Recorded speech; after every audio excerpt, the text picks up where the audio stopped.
Hello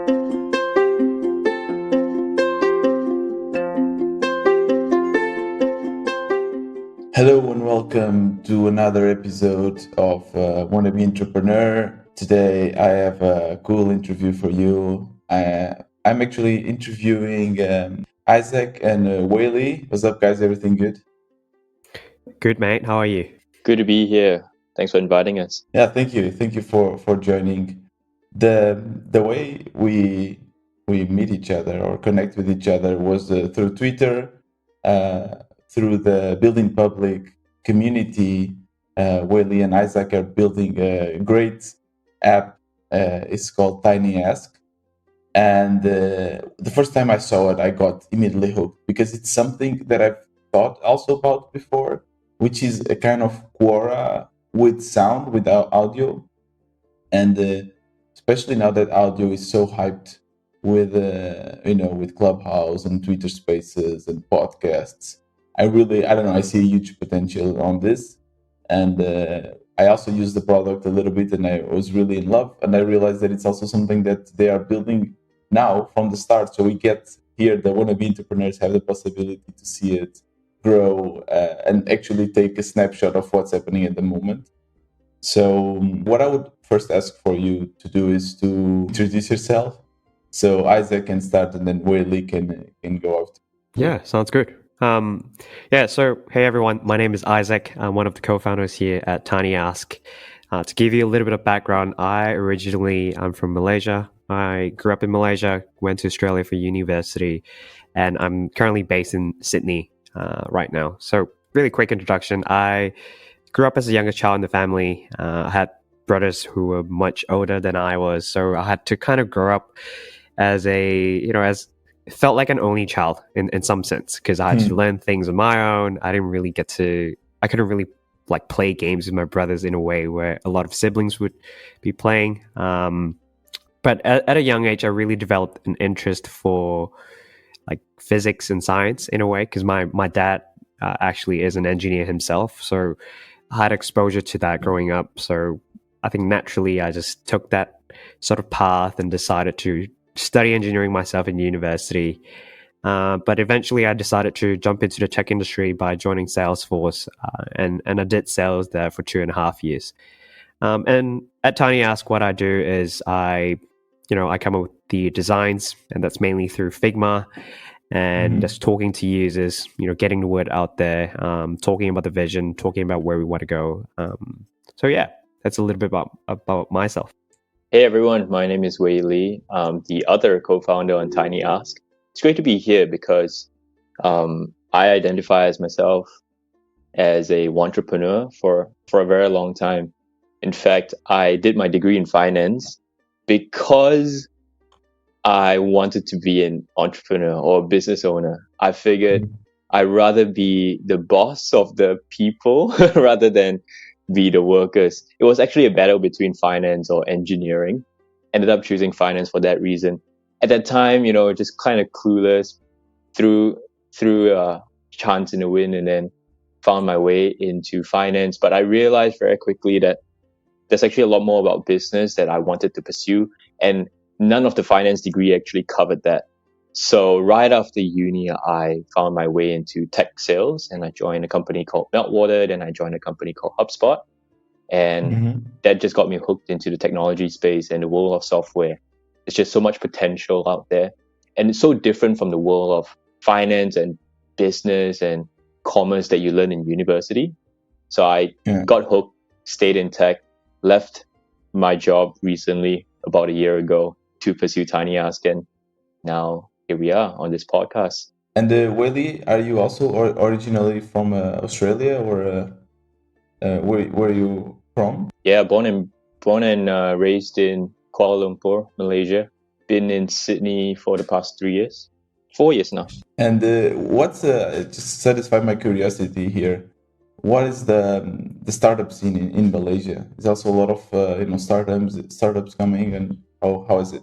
Well, I mean, obviously Wei Li has his, he probably knows about the tech industry in Malaysia as well. But the biggest tech company that we originally had was Grab. It's this it used to start off. It started off as a ride sharing company, and it eventually evolved into like the super app that does delivery, finance, payments, and all that. So it's growing, but it's not exactly. I think Wei Li and I growing up, we didn't think that tech was a career option at all, and that interesting.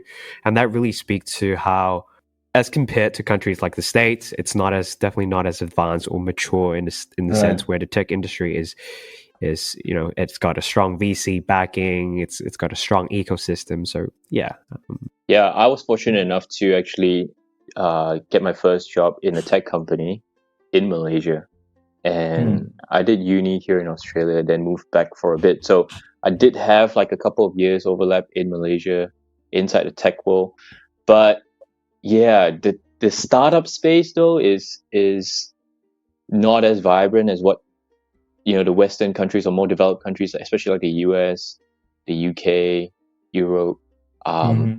So in Malaysia, really the tech career pathway was never an option. So what are the industries in Malaysia that are booming? Oil and gas is huge. Agriculture, very traditional business, trading, export, imports. And Sydney, I guess it's the opposite. Also, there's a lot of startups and tech.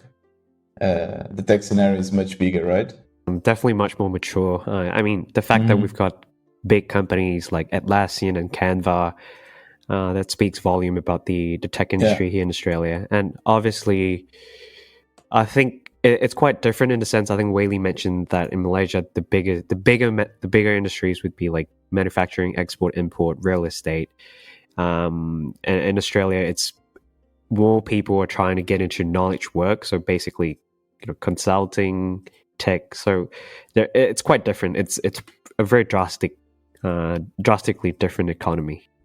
Yeah, cool to learn also a little bit more about Malaysia. I have to admit my knowledge is not that much, and I would love to learn more. But let's get into Tinyask, and I would ask you, who of you wants to pitch the idea? So Tinyask is a knowledge community for people building non-linear careers. We're specifically starting with careers in tech, and we help people learn together through audio Q&As and tiny cohorts. So that's the pitch. What is a non-linear career? How we define a non-linear career is one that really brings out your abilities, your stories, and interests, and on career paths that don't typically have a playbook. So to take that to take our personal experience, for example, which is being a founder. So that's really non-linear, or becoming a product manager. That's really non-linear just because of how new the career option is. I try to define it as a feeling. So the feeling is that through your career, you felt like you were always trying to do something different than everyone else around you. And you felt like you had to figure it out on your own. You had to try, do different things, fail, succeed, and ultimately craft your own path and find your own way. That's really non-linear. The path of an entrepreneur is the epitome of non-linear career paths, because it's up to you to define where you end up in. The idea of non-linear, it was not obvious for me the first time I saw it, because I opened the website and immediately says that, right? So build non-linear careers together. And after thinking for 5 seconds, I realized what it was, and I completely understand, because there's so many career paths that are not normal, and having a mentor really helps for sure. And I've spoke about this with many people, especially entrepreneurs, and all of them are looking for a mentor. So I love the concept. Yeah, it's not until recently that we actually found a label for our own selves. We obviously had this career, but we didn't even know it's called a non-linear career. We just knew that we were trying to do something different.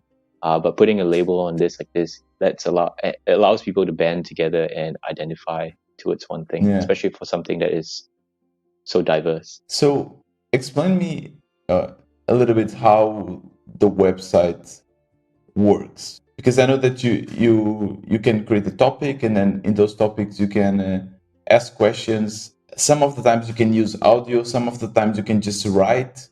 So what's the user flow? Yeah, so there are two main parts to what we're building at Tinyask. There is the audio Q&A part, which you've mentioned earlier.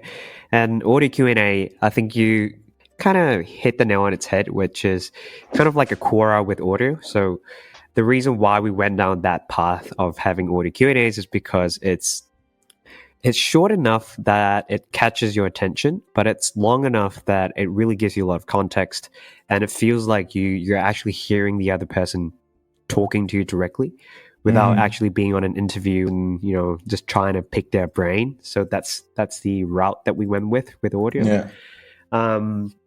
And with that, think of it like a community of people asking questions around finding knowledge that is going to help them make progress in their venture. So that's the audio Q&A side of things. And on the other hand, we have the cohort. So we're calling them tiny cohorts. That's because we're tiny cohorts. Yeah. What tiny cohorts are they're actually outcome-based cohorts that are short, so 3 to 4 days, that allows you to actually do hands-on activity in terms of the career path that you want to go into. So, for example, one of the cohorts that I'm currently hosting is engineering to sales. So like I mentioned, chemical engineering to sales. I wanted to shed light on the knowledge that I've gained over the years, going from a very technical background in terms of traditional engineering to a sales career. Like, it's not something that people think about all the time, but once they see it, it makes a lot of sense. So with the cohort, I would have 3 parts to it. So one would be helping you to understand the lay of the land. So what does it mean to be in tech? What does it mean to do sales in tech? That's the understanding part. And learning. So learning from me, how did I personally do it? What sort of frameworks that I use? What sort of tactics did I use? And the last part would be creating. So the creating side of things, it's mainly around, okay, so you now understand what it means to be in tech, and you now know how I did it. So let's actually get your hands dirty and do it yourself. For example, if you need to start reaching out to people on LinkedIn, don't be afraid. Like, here are the templates that I've already used. All you have to do is use those templates and adapt and add your own little flair and reach out to them. So that's the creation side of things. But how does the cohort connect with the audio questions and answers? Yeah, so as you mentioned, there's 2 parts to it, but the underlying interaction is just simple questions and answers. We actually have something called milestones. It's also one of the tropes of being in a nonlinear career, is where you identify your career as a series of milestones that you've had, more so than the job titles you own. Right. You could be, doing like maybe an assistant to something small, but then because of a particular experience in that career, you achieved the next milestone they had to take you onto your next journey. And we are using that as an anchor for the communities inside of Tinyask. So one of the community I'm on, or like the milestone I'm on, is building a startup. And that's where people can ask questions about building a startup. But at the same time, I also have questions. I also have a milestone about getting into sales from a finance background. So that's another place where people can ask me all sorts of questions related to that one. And you can answer them with audio. Yeah, exactly. But your questions just come through as a text. So I think my problem here was that I was too attached to the idea of audio. So I was always trying to see, okay, where does audio? I was only thinking about the Quora audio and Quora and like together. But now I realize that what you're doing, it's much more than audio, right? Audio is just the tool, but what you want is it's exactly the help people with non-linear careers by having mentors, and these mentors can create some kind of their milestones, their profile, and then other people can ask these mentors questions, and the mentors will answer with audio. Is that correct? Yeah, that's spot on. Yeah. How did this idea came to you? Yeah, I think we need to go back a little bit to like how we got started or how we met, Isaac and I. we actually we grew up in Malaysia, KL, then we moved to Australia, then ultimately moved to Sydney, right? But during that whole time we were in Malaysia, we never knew that we existed. Like, I didn't know Isaac, he didn't know me. It wasn't until we moved here and then we met through a mutual friend. And the reason why Isaac and I clicked is because we just kept talking about different businesses and cool stuff that we see in the news. And we always wanted to start our own business. And we just said, like, why not we just do something? The classic entrepreneur. We don't know what exactly we want to build. We just wanted to build something. So we just got started tinkering, side projects. We went from like a e-commerce for skincare to like a video mentor matching platform. And we just went through all sorts of different ideas over 2 years. Wow. But we only just bouncing ideas. You never actually built something. So we build and test, and we talk to users. We do like simple Right. MVPs. We try to get like a static website going. We put together for like the skincare stuff. We put together sample kits, small stuff. But cool. At the end, we just realized that, dude, we don't know anything about business. I know we really want to start something, but we don't know even where to start. Because like we said, like this kind of career path wasn't really something that we knew much about growing up. Yeah. And so everything is new for the first time. And that was it when we realized we actually need to build something for ourselves. Like we need to go and ask people how they've done it, because obviously they're successful at it. But at some point they had to figure out just like what we're doing now. So let's build something that we can easily go and ask them questions for. And that's how Tinyask came. Tinyask, yeah. Small questions. And I have a tiny question for you. Yeah, go for it. I just had to make this joke. I had it in my mind for so long. That's good. That's good. Start using that joke. Start using it on Twitter. Let it trend. Yes. Isaac or Willie. So who is actually building? Because your background is more sales, right? So are you actually also developers, or who is building the platform? And which technology, by the way, are you using? Yeah, I'm actually building the technical sides of stuff. But I think building a business overall, there's a lot of aspects to it. So Isaac takes care of the user-facing side of things. So that's speaking to users, doing the design, building the business side of it. I focus on the back end, so things that typically called developer. Yeah. And I use a no-code tool. You use a no-code tool to build what you already built? Exactly, yeah. So this is entirely built on something called Bubble. You can check them out, bubble.io. And they recently raised $100 million. And yeah, I resonate with their mission because what they're really trying to do is to get people who've never been able to access software or build software a simple way to put together web apps. Is it free? It's free to use. So you can actually publish branded websites with Bubble for free. But if you want to use your own domains, your own branding stuff, then you can switch over to a paid plan. How much are you paying for it?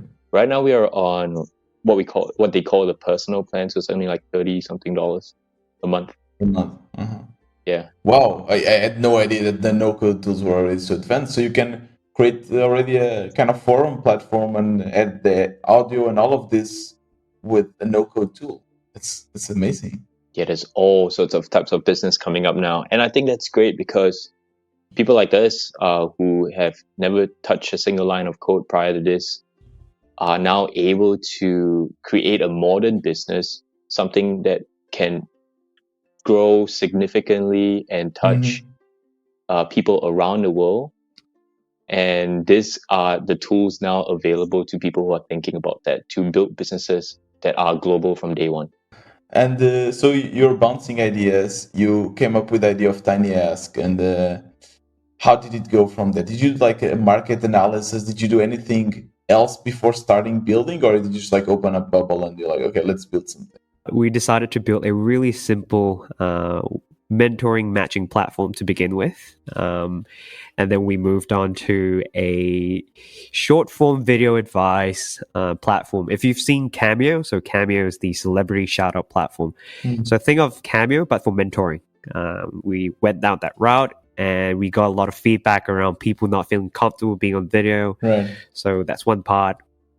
And it was very quickly we got got feedback from people that audio, it was actually a really good delivery format. So that's how we ended up on audio. It's It's just one of the simplest way for you to consume, and it's really easy to create at the same time. Yeah. So during these 2 years, you were experimenting with different products, right? And then you in the beginning you had the idea to use video. People didn't like video, and you said, okay, audio then is the best, and you started building the platform as it is now. Mm-hmm. Yeah, exactly. But you are sure that it's a problem that actually exists. So how do you validate the problem itself? This the fact that there's not support for nonlinear careers. How do you validate if that problem actually exists? Yeah, that's actually a really good question. So we spent a lot of time talking to users. So the very first sort of online platform that we used to talk to users was something called Lunch Club. So Lunch Club matches you with people from all around the world doing cool stuff using AI. Anyways, we use that to talk to people about things like, so how do you find knowledge when it comes to building a business? So how do you decide that you want to do this in your life? How do you figure out if that career option is good for you? So we just kind of started talking to them, and we use and we even joined the YC Startup School. So that's a free program where you get matched with different founders on a weekly basis, and you get to kind of test your idea with them. And it was very clear to us at the time that people needed access to knowledge like that, and they were actively looking for knowledge to figure out how to do things, especially when it comes to a career. And when they talked about existing solutions, they were very vocal about the fact that things could be better. They knew that the solutions out there was not meeting their needs, but that was status quo. So they couldn't find anything else that could help them do things a little bit better. So that's how we validated the problem, and we knew that. And being users ourselves, we know that we're not unique in the sense where we've got an extraordinary background, but the point is we feel like there are more people like ourselves. If the two of us have this problem, and the people that we've spoken to have these problem, and the hundreds of users that we've spoken to have these problem, we think there is a big market who are facing a similar problem. One big thing that we did to come to a validation for what we're working on is we asked, do you value mentorship and coaching? Like, is that something you want in your career? Do you seek it out?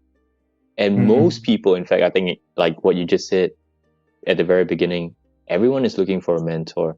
We know it's definitely going to help us. We know we've got all these questions that we don't have answers to. So it's obvious that we need one. But then the follow-up question we ask is, have you ever had one?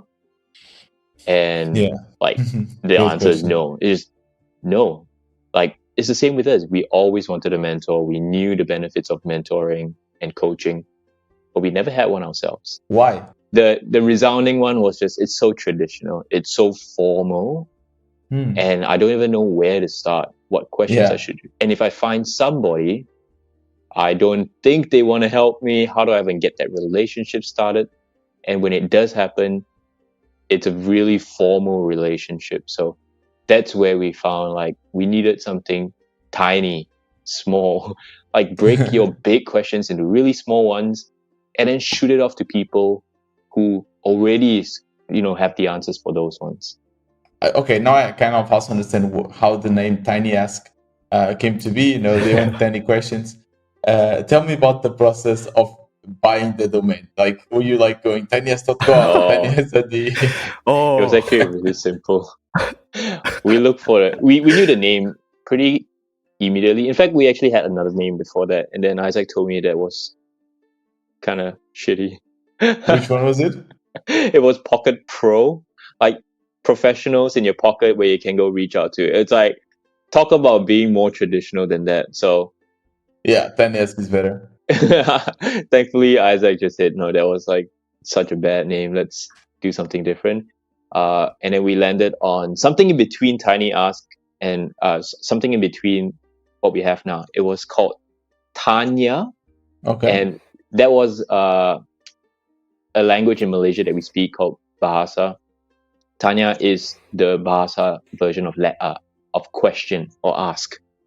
Okay. And it just sounded like tiny, so we just landed on Tinyask. Yeah. Buying the domain was like, let's find the cheapest one that had Tinyask. Tinyask.com is still available for 3,000 USD, but we couldn't afford that, so we just Tinyask.co. I know. I mean, as an entrepreneur myself, I've already bought my share of domains, and it's always like, okay, this doesn't limit. Let's try this. Let's try that. It's always a fun process. It's actually a good thing. It's like I wonder how common this is for, all the listeners listening into it. How often does your business idea start from thinking about your .com name? It's funny, recently, because I was interviewing also here Matthias, and he also built something with mentorship, and because we spoke about that quite a bit. And I one day I was just, I don't know, minding my own business, and the idea of getting this domain came to my head, which was get a mentor, be a mentor. And I just searched for it. Oh, it exists.com. And then I bought it right. You're spotting it for your friend, or like you want to charge him I don't know what $1 million when he it. succeeds, and like he gets funding, you sell it to him. I don't know. I think I have a problem with collecting domains. Now I have it there and it's not being used. It's shit. Well, the next domains you're going to get would be .eth, huh? Because if you go on Twitter right now, you see a lot of people with their name like Alexis.eth, Suhail.eth. Like, I feel like that's the next trend. But what is going. That, ETH? Ethereum. Like crypto Ethereum. Okay, yeah, I got you. Yeah. Domains is a big business for sure. I think we've come across like businesses who would spend millions of dollars just to get a domain. Back in the .com bubble, it was crazy. Like, people would treat it as real estate, and they still do. I think a lot of people still do that, like you. Yeah, they still do it. Yeah, I mean, but I don't want to make money. I'm sure I won't make money selling it. You want to make money building a business around it. No, but before, Google wasn't that strong, or Google didn't exist. So the only way for people to find websites was actually searching on, whatever. .com, getamentor.com. They would search for it. So that's, I guess, it was a huge thing. Tiago, you should put together like a checklist for everyone who follows this podcast. How do you know you're an entrepreneur? And this is definitely at the top of it. Yes, it's a great idea. And so, okay, you had the idea. You start building. Did you come up with MVP? So what are the MVP or the main features that your first version would need? Well, so I mentioned earlier about us building a mentoring matching platform. It was literally, think of it like a marketplace. Like you'd have a list of people, say, Tiago, you're on there. And then we have Wei Li, and then you have myself. Yeah. And if a new user comes to the platform and if they decide that they want to connect with Tiago, they connect with Tiago. Like as simple as that. That was still not including the cohorts and the audio part, right? No. We've come a long way with that. The benefit of time, a lot of people want to launch really quickly and get really successful quickly, right? But we did this while we had a full-time job. So we had the time to think around and refine the idea. Because any one of those ones, if we really put in the effort, we could have maybe turned into a product or a business. In fact, if you go look it up, all those different MVP ideas that we just listed out, they are businesses built around that. Entire businesses and startups. YC just graduated their summer 21 cohort. Mm-hmm. And they have 300 startups coming out of it. There are at least 10 companies in the education, mentorship, coaching, development kind of space. Yeah, it's a big business. Yeah. And they have components of all the things that we've mentioned. So that's a huge validation that we are on the right track. So you listen to what the feedback of your users, right? And how do you collect this, by the way? How did you write it down? And then have some meetings? How does this work? Thankfully, Wei Li and I, we worked in our job as a salesperson in tech. One of the skills that we have would be to run discovery calls. So we kind of adapted the way we would run a typical sales call to just talking to users. We would have a set list of questions to ask them about what's most important to them, what's most challenging to them, when was the last time they faced the challenges, what solutions that they used. And we would just kind of collate that in a Notion document, and we would just talk about it. It's like, this is actionable, that is not actionable. So, or like, let's put this in a keep in view sort of column. Let's come back to this later. But every single time it was, thankfully, with a fixed list of questions that we were asking, we weren't digressing too much in terms of the feedback. It was more so, okay, this is in line with what we're looking for. This is a new insight that we hadn't thought about. This is cool. But it all contributed to the bigger problem that we're trying to solve for. So it wasn't exactly that confusing. It was pretty straightforward. As long as you have a set list of questions and you kind of stick to it, it might cause some biases, but just make sure you're very aware that you might go in with some confirmation bias. As long as you're able to zoom out from time to time, you can definitely stay organized with your user feedback collection. Yeah, and one thing that really helps me also is to have a mission, at least to decide which features I should work on. And for Change It, for instance, it's to make sustainability accessible. And every new feature I bring in, because I also collect all the feedback and so on, but all the new features that I bring need to align with this mission, and that helps me so much to build a product. Is it also the same for you? Yeah, that's actually a good way to think about it as well. Ensuring that every single time, because I feel like as first-time founders or just founders in general, we run into the problem of thinking too much about the product. We might digress and we might start moving away from solving the problem, and we get too attached to the solution that we're building. So we tend to like constantly, be introspective and look at the problem that we're solving, the task at hand, and ensuring that we're on the right track. Just like you've mentioned, having a right mission and going in with that sort of mindset, and just keeping each other accountable about that. Yeah. Did you both now quit your job, and are you both 100% focused in Tinyask? Yeah, we left our jobs pretty much the same time. What was going through your mind, and were you scared? Tell me all of this. Yeah, because we were working on this for like 2 years up to then, like tinkering and going through MVPs, talking to users. And we only did this like on weekday nights or like weekends sometimes. Yeah. You get pretty tired pretty quickly. And you realize, we actually did a like simple math. We realized over the 2 years, the amount of time we actually spend on working on our ideas was only like 2-3 months worth of full-time work over 2 years. And it's insane because it took so long for someone that could, if they were in it full-time, to just do it in 3 months. So we realized that we've got so much more to do and so far more to go, that if we wanted to see this come to life, we had to leave our jobs and focus on this full-time. But you didn't have the company was not making money, right? Yeah, no, not at all. So it's entirely on your savings. So you got to make sure that you have a plan, your runway, whatever you think you have. Just underestimate how long you're gonna take. Yeah. And what's your runway? How much time do you have? I think personally, we've been doing this 1 year full time. I would have another year full time to go if we didn't make money at all. Yeah. Very similar on our end, on my end as well. So, I think we were very deliberate about the decision to step away from our jobs at in two great companies. You asked about whether we were scared. I personally was, I think it was intimidating. I'm not gonna lie, just being able to walk away from that. So. But now that I'm doing it, I don't know how else I would have done it. Like I would do this over and over again, like in a heartbeat. So it's been great. How do you plan to monetize Tinyask? Ooh, okay, that's a cool one. I can take that.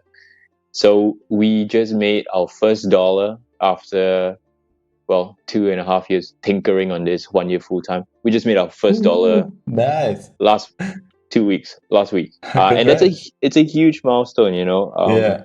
It does validate that people out there do value what we're providing.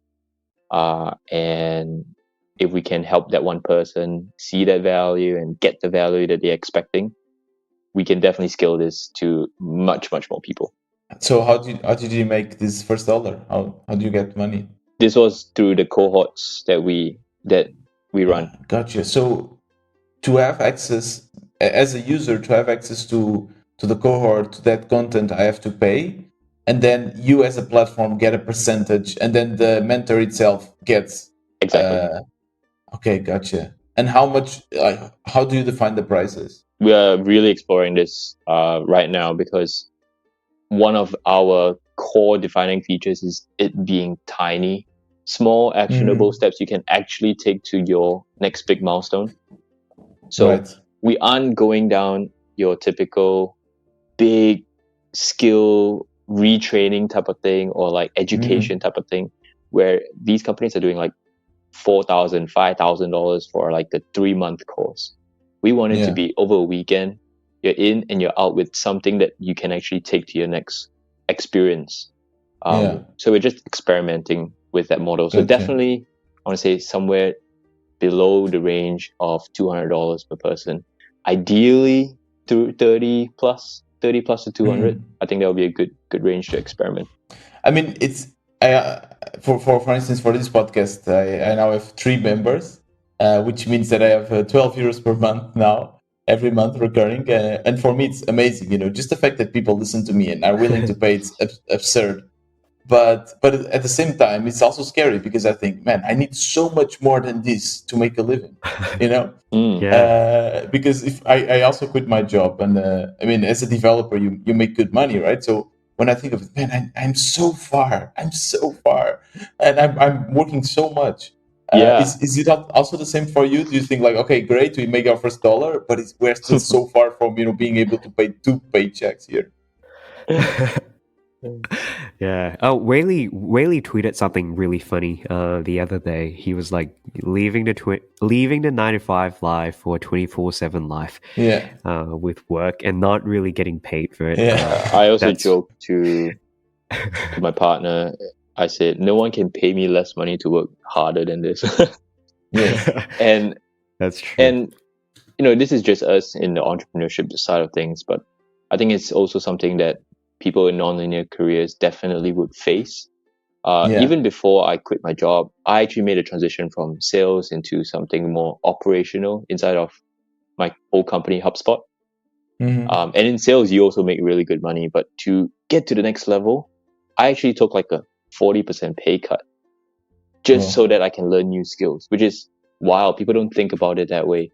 And a lot of people aren't even in a financial position to actually make that kind of risky decisions. But for people who are doing different things, this is actually what will be happening over and over again. You go down a little bit so that you increase your ceiling in the future. I spoke about this also recently in one of my episodes. Something that I realized, that if in a job you get paid too little, you won't care about that job that much, because you know it's not worth it. But if you also get paid too much, eventually you will quit your job to follow your dreams, right? It's an interesting paradox, because the only reason why I was able to quit my job and focus for a year in my projects is because I was making enough money to be able to work and live out of my savings. So even being an entrepreneur, you need to be a little bit privileged, for sure, right? Yeah, privilege is the right word. We talked about it. Yeah, absolutely. How are you getting users into your platform? Because also one of, I guess, the big challenges in your platform is that you need mentors to get users, and then you need users to get mentors, right? The chicken and the egg problem. How are you solving this?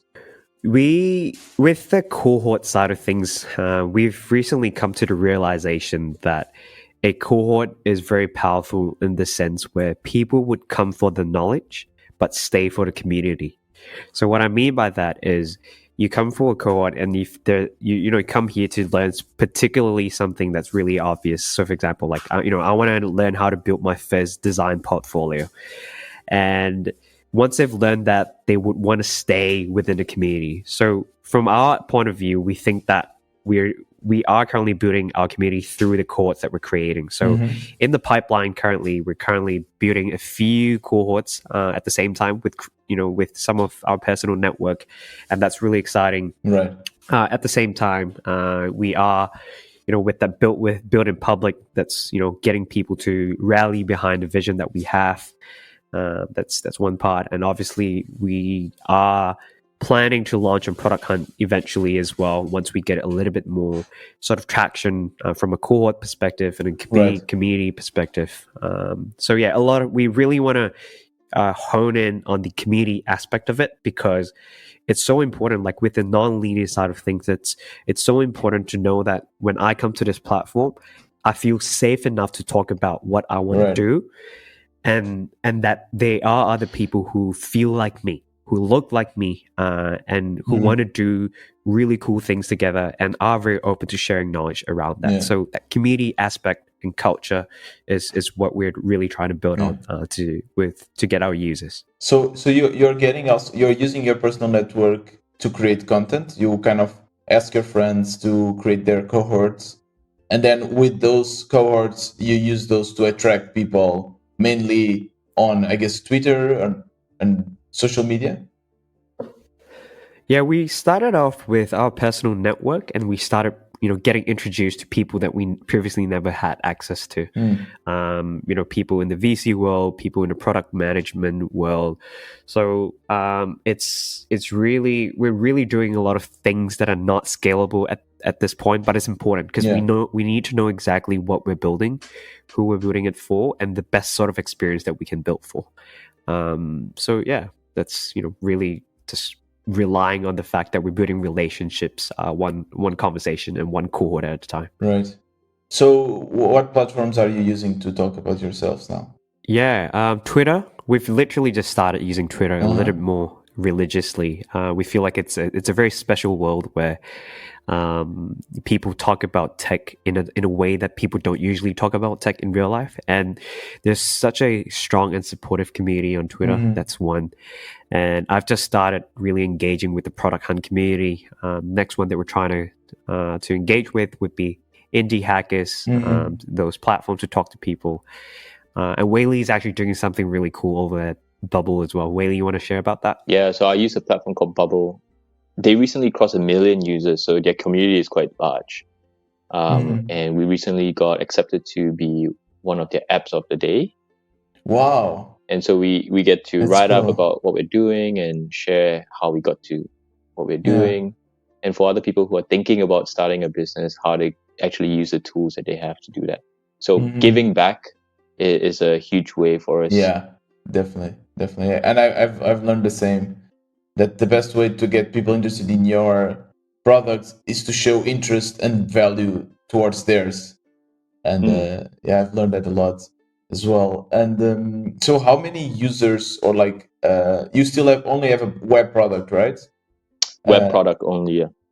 How many views do you have per day, or users per day?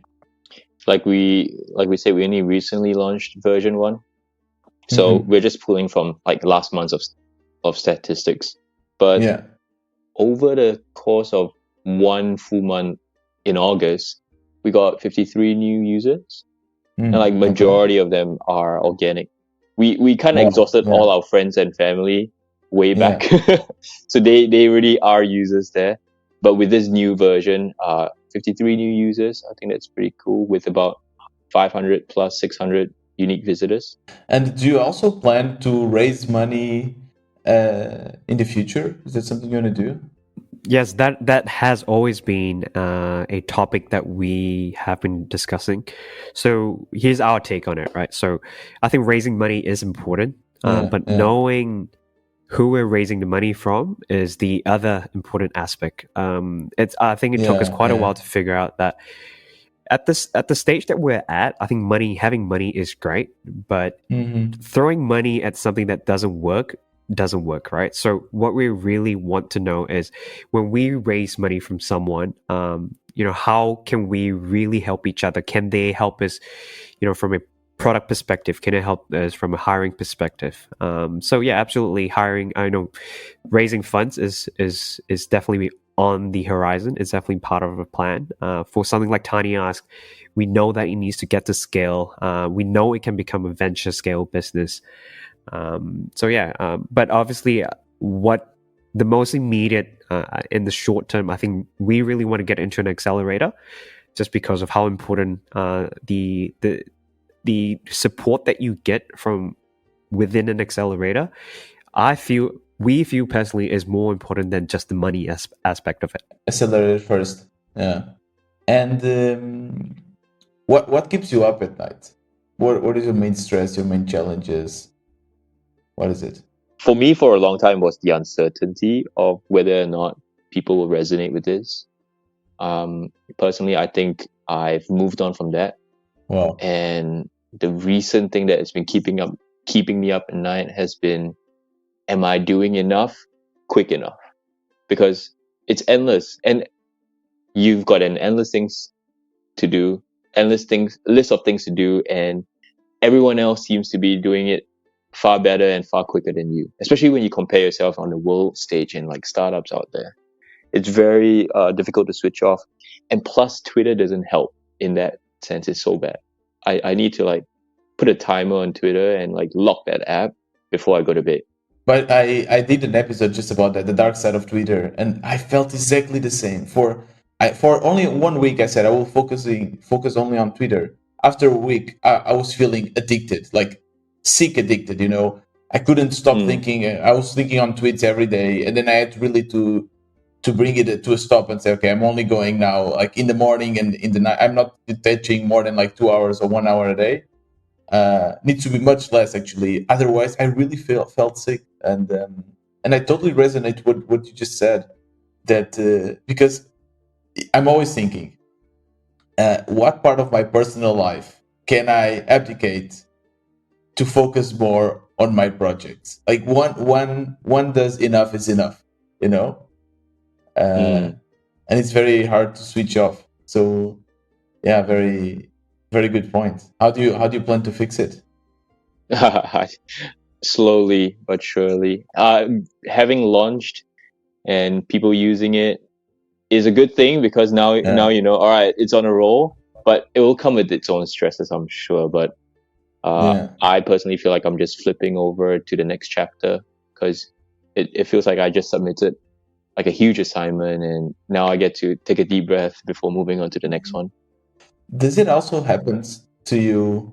Sorry, and I'll go back to Isaac in a second. But does it also happen to you that you are about to release a new version and you're so excited because you are sure that this version will blow up and everyone will love it? Then you share it, and then it's just like doesn't match your expectations, and you get sad. I'm pretty good with that, because my expectations are very low. And it's a good trick. I learned from the very beginning is like the difference between the expectation and the reality is your level of happiness. So if you don't even have any expectations, your level of happiness is usually much higher.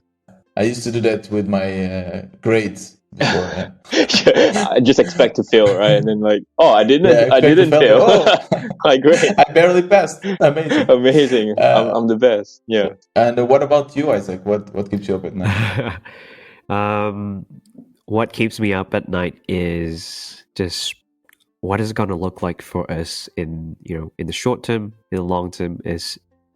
I think I can really attest to the idea that Twitter is sort of like the Instagram for founders, in the way where you see everyone living the good life, and on the other hand, you feel like you're not living that life, and you feel a little bit bad about yourself. So for me, what really keeps me up at night is like, where is this going to go? How can we get there? And it's really about on that piece around something that's a little bit more technical, which is like the retention part. Recently I had a chat with someone. He said that it's good that you're making consumption easier, so like listening to audio Q&As, that's good, but how do you get them to spend more time on the platform? That's one thing that's really keeping me up at night, because we need to get people to start using it and to continue using it. So obviously, just so many ways to go about it, and we're really just learning for our first time. We're just trying it out. So yeah, but it really is very hard to switch off though. I can't agree to that. It's just so hard. Like I don't feel like I'm having deep sleeps anymore. It's constantly thinking. Yeah, same. And now about the metric, exactly the same. It's like, how am I going to increase this? How am I going to increase that? And the good thing is that you have each other in that sense. So I'm basically working mostly alone. Of course, I have my friends, my partner, and so on. But as I'm the solopreneur, as they call it. And how is it like to work together? Do you do you mostly work out with each other fine, or do you also have some problems? How is that? Yeah, I've got a huge problem with Isaac. Yeah. He's not shipping enough updates. I'm just kidding. No, we get along quite. Do you have fights? We've actually haven't fought ever. We rarely, but I mean this happens rarely, but once in a while we give ourselves or each other quite strong feedback. I think it's only happened like once or twice. You suck. But no, our setup is pretty asynchronous. He lives like 15 minutes away from where I live, but with COVID, we've been in lockdown, so I've not seen him for the past 3 months, 4 months. Whoa. Yeah, and we're 15 minutes away. So, but even then, we don't start our days with like a kickoff because we already know what needs to be done. Yeah. So we don't have to do that. What would be your one advice for people that have a co-founder, like to work together? Ooh. What would be that advice? You know what is funny? I've been going on Product Hunt and Hacker News. When I read about people trying to get a co-founder, when I look at my situation with Wei Li, I think we were quite lucky in the sense where our skills complement each other and our viewpoints complement each other as well. So I'm not sure if we're ever going to fight from a co-founder perspective. We probably will, and I think it will be healthy. But so far, we've been able to manage conflict in a way that's really healthy, and that's really for the startup. We're always about what's right instead of who's right. At least we try to be that way. For any co-founders who are working out there, I think one thing is over-indexing and over-communicating is an important part. Like sometimes you might feel like you're updating that person too much, but no, just over update the person. Like just make it a point to tell them as much as you can. I think that's important, just to keep the transparency, and that builds the culture of the startup from the beginning, right? The culture of the startup comes from the co-founders. So it's not about who's right, but about what's right, and I really like it. Makes a little sense. Wei Li, one tip for a bootstrapper, an entrepreneur that want to start their business. What tip would you give them? My big takeaway 2.5 years doing this is to build for yourself. There's so many ideas out there you can go after. Like the best businesses are not really coming from an idea, it's just coming out from your passion. So building and solving for yourself is a huge part. There are a few tactical reasons why you should do that too. The first one is that you get to answer the most important questions up front. Things like, who is this for? What exactly is this? Why should people use it? You don't even need to answer that if you're building for yourself. You're the user, you know what it is for, and you know why you want to be using it. And you got to find more people like you. Yeah, I totally subscribe to what you just said. I totally agree. Yeah. And guys, thank you so much. It was really a pleasure to speak with you and to get to know you and to get to know your product and mentality. And I also want to personally invite you to join our wannabe entrepreneur Slack community. I have already a lot of entrepreneurs there, and it's a place where you support each other and bounce ideas. And for the members, so that's if you're a listener and if you want to also join this, you can become a member of Wannabe Entrepreneur, and it's €4 per month, and you get access to prime content and also to the Slack channel. But you guys are now invited to join it for free, and it would be my honor to have you there.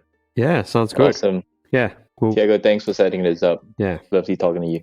Yeah, nice meeting you, Tiago. This was great. If you're a first-time listener, this is kind of a Building Public podcast where I narrate my journey of building my own app and interview other entrepreneurs. And I would really advise you to go and listen to the first episode. It's called The Pilot, and I explain better what I'm doing there. And you can share and like and follow this podcast. And of course, if you want to support this podcast, the link will be in the description, together with, by the way, all the links that we talked about today. So tinyask.co, the link will also be in the description, their Twitter profiles, and also all the platforms that they spoke about. Everything will be in the show notes, in the description. So you can just go and check out. And this was another Wannabe Entrepreneur. See you tomorrow.